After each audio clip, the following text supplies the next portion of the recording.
So basically ഇപ്പം നമ്മൾ ചെയ്യാൻ പോണത് എന്താ വെച്ചാൽ നമ്മുടെ ഷോപ്പിഫൈ അതിൽ നമ്മൾ ചെയ്യാൻ പോണ ഷോപ്പിഫൈയിലാണ് നമ്മൾ സ്റ്റോർ ക്രിയേറ്റ് ചെയ്യണത്. അപ്പോൾ ആ സ്റ്റോറിലാണ് എല്ലാം ചെയ്യണത്. അപ്പോൾ ഷോപ്പിഫൈ ആദ്യം നമുക്ക് ആ വെബ്സൈറ്റ് കയറാം.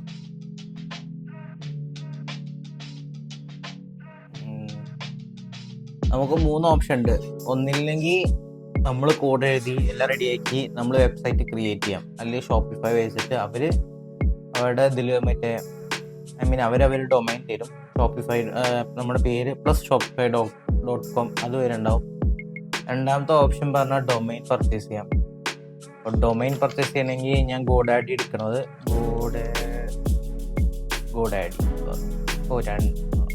ഗോഡാഡി വന്നു.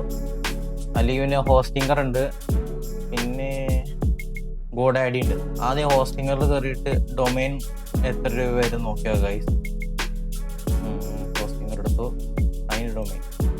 അപ്പോൾ ബേസിക്കലി ഞാൻ നോക്കിയോട്ടെ ഗൈസ്.